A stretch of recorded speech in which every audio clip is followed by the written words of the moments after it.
Bonjour, ici Marc-Antoine au Centre d'hiver à Saint-Nicolas. Aujourd'hui, on fait la démonstration d'une Kodiak Cub 172E.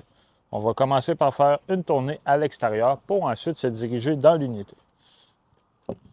À l'avant, ici, on a la possibilité de connecter un panneau solaire portatif. Donc, c'est directement connecté à la batterie qui se trouve à l'avant.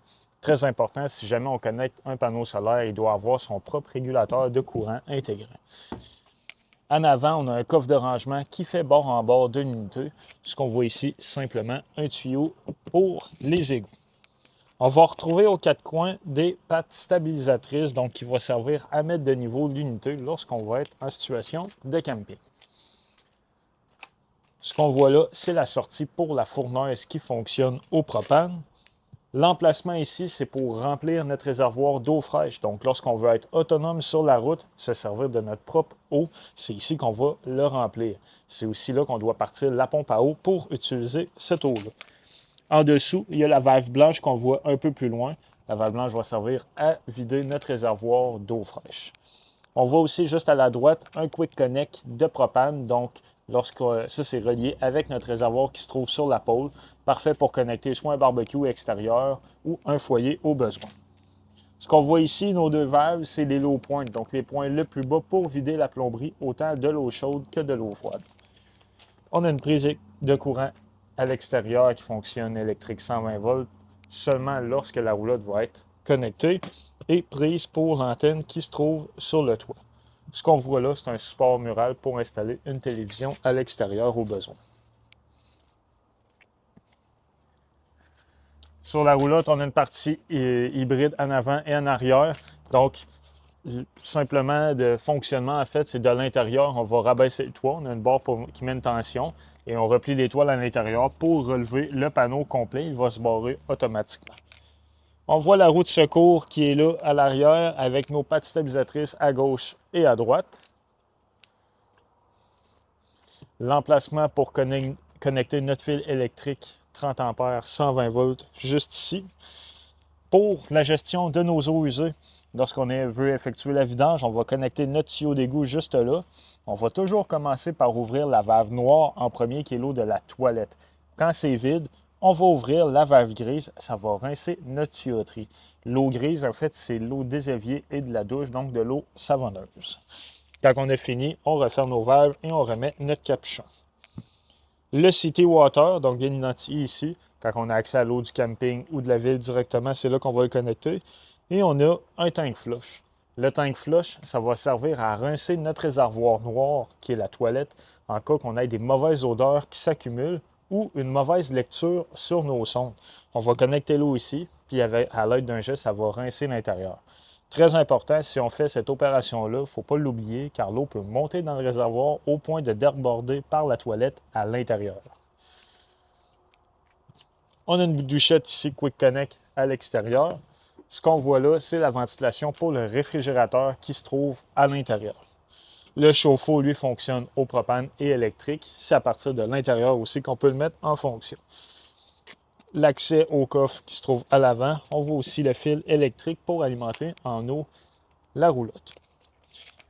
Sur la pôle en avant, on a deux réservoirs de 20 livres de propane, le compartiment pour installer une batterie. Donc, on a la possibilité au besoin de tasser le rack pour en ajouter une deuxième. On a l'espace à cet effet. En avant, on a une connexion électrique 7 brins qu'on doit connecter à notre véhicule lorsqu'on remorque la roulotte. Ça va servir à alimenter l'éclairage et faire fonctionner le système de freinage. Pour les freins, on a aussi un câble ici en acier. C'est un câble de sécurité. En fait, lui, il doit être attaché indépendamment à notre véhicule. Il ne doit pas passer au travers des chaînes. Lui, ce qu'il va faire, c'est que si jamais on perd notre attelage en cours de route, ça va tirer sur la goupille et ça va appliquer les freins d'urgence automatiquement. La patte ici électrique, donc on a une petite lumière sur celle-ci, puis l'interrupteur pour monter et baisser.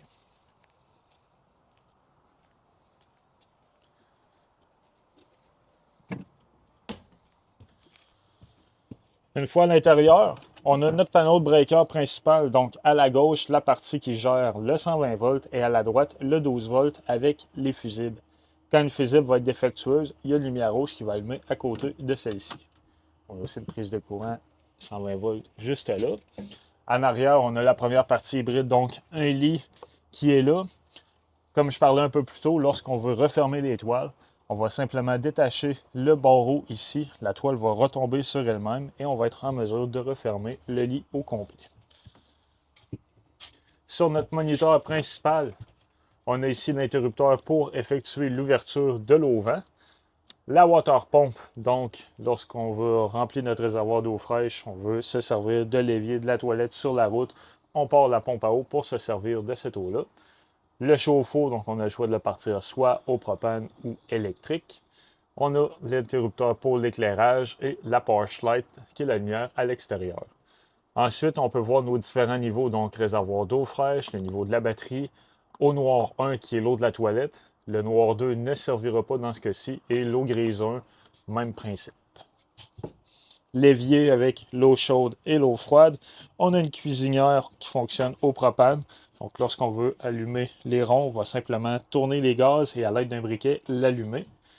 La A de la cuisinière, on a les interrupteurs pour l'éclairage et le fan. Micro-ondes conventionnel comme on a à la maison, fonctionne électrique 120 volts. Partie fauteuil ici, dinette qui peut se convertir aussi en lit supplémentaire. Donc simplement, on va utiliser la table, on replie les pattes et on va se servir de la table pour à côté de chaque côté sur les appuis. On repositionne les coussins par-dessus pour avoir un lit de plus. Même principe à l'avant complètement. Donc lorsqu'on veut défaire les lits, on retire la barre, la toile va retomber sur le lit et on va être en mesure de refermer le tout. La télévision, elle, est connectée à une antenne qui se trouve sur le toit. L'antenne sert à capter les postes digitaux disponibles. Pour y parvenir, on doit aller dans les paramètres de la télévision, effectuer un channel scan. À ce moment-là, l'antenne va détecter s'il y a des postes de disponibles. Un exemple, au centre d'hiver, à Saint-Nicolas, on va capter 3 à 4 postes différents. Cette étape-là va être à recommencer dès qu'on va se déplacer avec la roulotte et ce pour chaque télévision au besoin. Juste à la gauche, on a un radio intégré. On a des haut-parleurs aussi à l'extérieur. Donc, on peut gérer des zones différentes. Il est Bluetooth, donc on peut connecter notre appareil intelligent directement dessus. Au mur, juste ici, c'est notre thermostat pour gérer le chauffage et la climatisation.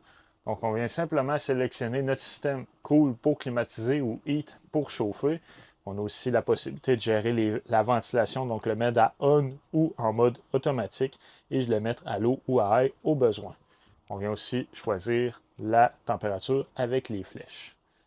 L'air climatisé, elle, on peut la gérer un coup que le système est en fonction directement avec la roulette et le fan sur celle-ci.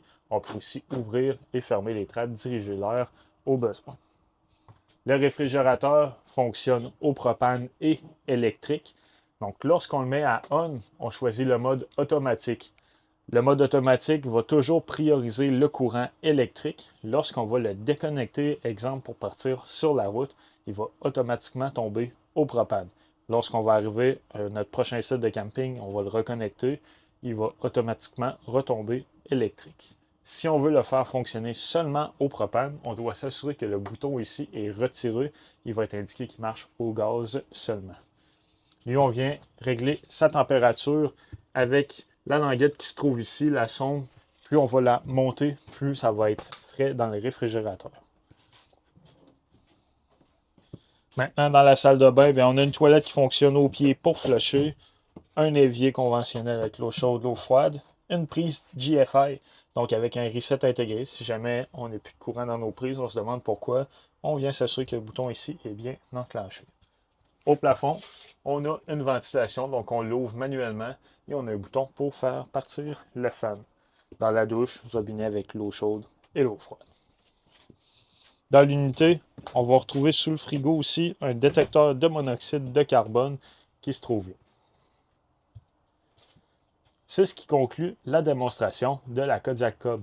Merci.